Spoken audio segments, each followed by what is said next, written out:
Gentlemen, welcome to the program number 12 from your Green Bay Packers. Aaron Rodgers. Good afternoon, Aaron. How are you? Good afternoon, guys. Doing good. Is this biting into a busy afternoon? Yes, very busy. Oh, man. What are you up to? Just walk us through what you're doing after you're done with this. Lots of relaxing and laying around mostly. How do you feel now? It's been a couple of months since you've been hit by anybody in a different colored jersey. You all recovered? All the aches and pains are gone? Yeah, my body feels good. Been training hard. Looking forward to getting back out there in a couple weeks with all the guys when we reconvene. You know, every team is a different group of men, and sure there'll be some new faces, be some old faces not there anymore, and it'll be exciting to get back together, everybody, and start working towards another goal. All right, we all discussed this. We decided to ask this. Go ahead. This question's been scientifically tweaked. Did we place a bet on this yet? I don't know. No, there's no bets. Okay. You come out of the huddle, you come up to the line of scrimmage, you get up under center, and you begin the signal call. What are you saying? It sounds like 319 to me. I'm saying green 18.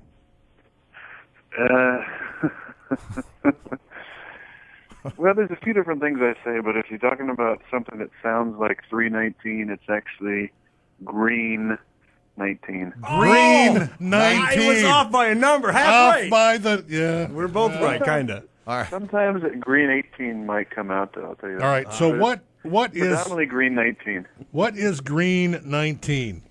I can't tell. That's a secret. Come on. Okay, all right. Language there. All right, I don't want to Because I began this discussion off the air with my colleagues here saying, I feel like I saw Favre or listened to him say the same thing.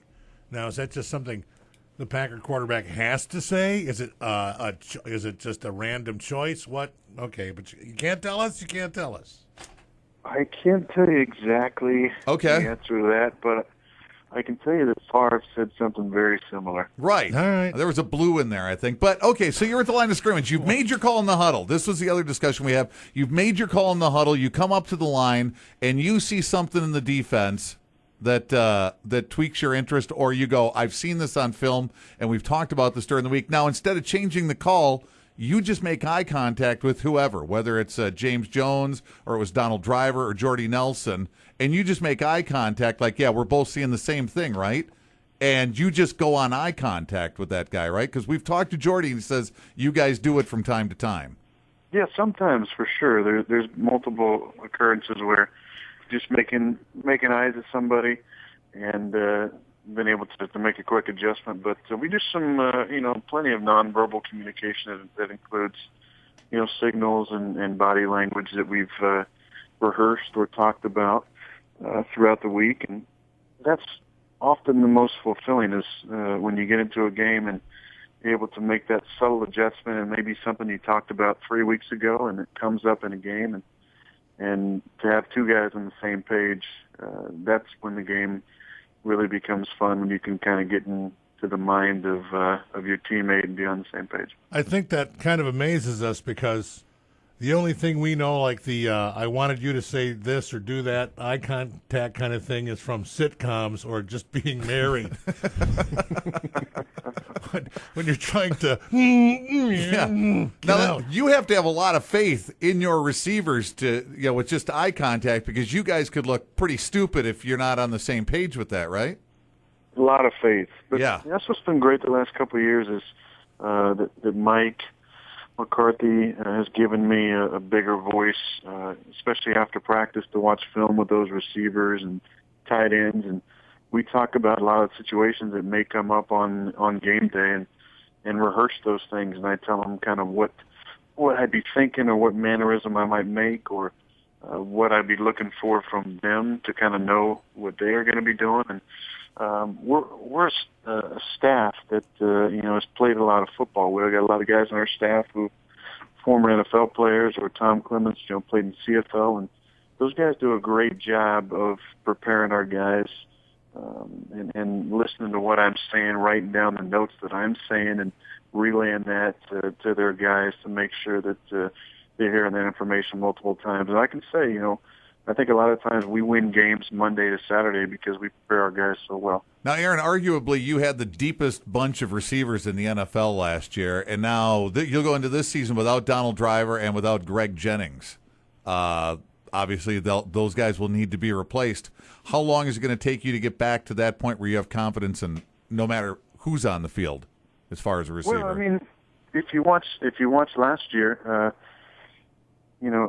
Jordy again had a great season. Was injured for a little bit. James Jones led the league in touchdown receptions with 14, and Randall Cobb had 80 catches. So, those guys were 1, 2, and 3 options last year because of Greg being injured, and Donald didn't have the same kind of role he's had in the past. So, I feel real confident about those guys. Jermichael had a big season last year where they came on at the end of the year. DeJuan Harris showed a lot in the playoff game as a guy who can get some more carries for us in the coming seasons. I like where our offense is at. I think, Ted's going to do a great job of adding guys to the draft, and we got to get healthy on both sides of the ball and continue to try and gel together. I think, Evan Dietrich Smith starting the year out at center is going to be a big improvement for us, and he's going to do a great job. And I like his future. We got 2 great guards. Balaga back from an injury at right tackle and some depth now, the way that Don Barclay played. And I think we're going to be a very formidable offense again. And defensively, if we can get healthy and get some of these young guys back and going, we're going to be tough to beat. Speaking of the draft, do you talk to Ted or Mike about, hey, wouldn't it be nice if we picked up this guy, or we got another receiver, or we grabbed that guy? Or do you just stand back and see who they grab? You just kind of stand back and see who they grab. Ted, I think, has a proven track record of bringing in some top-tier talent in multiple rounds.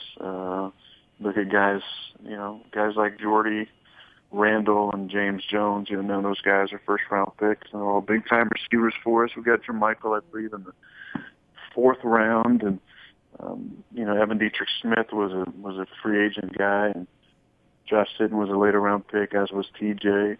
Brian Balaga was a first-round pick. But we've look at our starting offense. The majority of those guys, if not all of them, were drafted by Ted. So I think he's done a great job of bringing in talent, and Mike does a good job of developing that talent. What's the last movie you saw? I saw Silver Linings Playbook.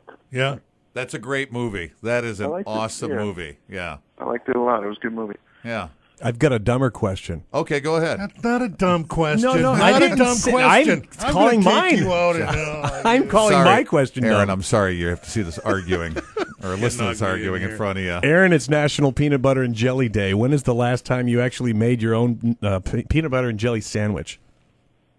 You know what? I'm more of a just peanut butter sandwich kind of guy. Yeah. I will add some jelly every now and then. Guys know me. I went through most of the 2009 season having the peanut butter and jelly sandwich just about every day at lunch. Really? Creamy or chunk? Peanut butter is probably one of my favorite foods. It's not my favorite. I like to put it on toast and waffles and pancakes. Yeah. Chunk or creamy style? Either. Or super chunk. Oh my God, super chunk. I would say on pancakes, the creamy is a little bit better. Now, what are we talking about? How much peanut butter? Like just a nice thin glazing of peanut butter on the bread, or is it thick? Like mortar? Yeah.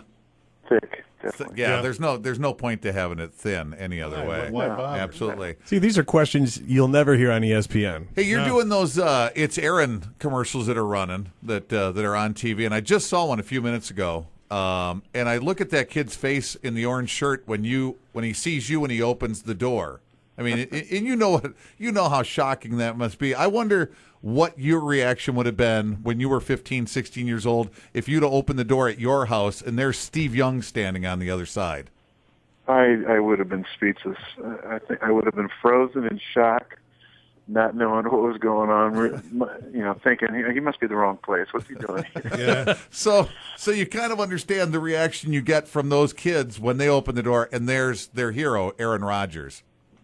I do. Those were a lot of fun to do. It was fun to, we saw Maggie first, and she's doing great, and she's got a real sweet family and supportive family, and she's doing awesome. And DeJuan, was just cute as can be, and he actually beat me at college football. We were playing a little video game there, and he beat me at that. And then to see Brandon, who's one of the major success stories with the MAC Fund, it was, it touches you, and it's great to give those success stories a voice, because that gives hope to what we're doing with the MAC Fund. And it was really exciting to be able to work with David Gruber on that, and he's become a great partner of the MAC Fund, and excited about what we can continue to do to build off of the work that John McLaughlin started years ago, and trying to continue to bring awareness and get help for these kids.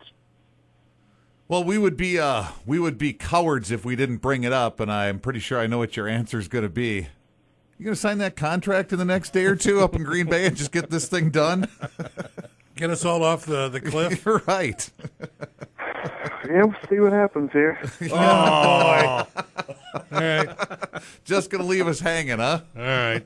That's all right. I don't have an answer for you. I understand. All right. Hey, who do you like in the Final Four? Is Cal still in there? Marquette. I like Marquette. No, Marquette, they're gone. Championship. All right, here, let me walk you through it. You got your Louisville. You got your Wichita State. You got your Syracuse. Oh, and don't let me whiff on number 4. Michigan. You got Michigan in there. Yeah, my bracket was Really? totally just busted by Marquette, who shouldn't even been there, to be honest with you. No. But I am a Marquette fan. I love Buzz Williams. I love what they're doing. I actually had Miami because I watched the ACC tournament and saw them do so good. Should have went with hometown Milwaukee, Marquette there, but I had Miami winning the whole thing. Not a smart pick. But right now, because the only team I have left in the tourney is Louisville, I'm going to root against them and go for Wichita State. I love the Cinderella stories, and right. I really enjoy watching them play. So I'm going to pull for them, and I don't think anybody can beat Syracuse, but Michigan is fun to watch. The way they killed my bracket, beating Kansas with that amazing run down the stretch was impressive. So I'm going to say Michigan, Wichita State, and Wichita State wins it. All right. All right. Aaron, thanks for the time this afternoon. We appreciate it. Thanks a lot, guys. All right. You can't even tell us about the green part? The green part of Green 19? Even the green? No? Will you ever say red? No. All right. Definitely beg won't all say you want. purple. Never Blue say red. 38. Do it. What's that? Blue 38. Blue 38? Can you call it Blue 38 one time? It's not Blue 38. It's not Blue 38. Okay. All right. We tried. Just as a hello to us. All right. All right. All right. Aaron, Thanks, again, Aaron. thanks for the Thanks very time. We much for appreciate it. Good luck again this season. All right. Aaron Rodgers.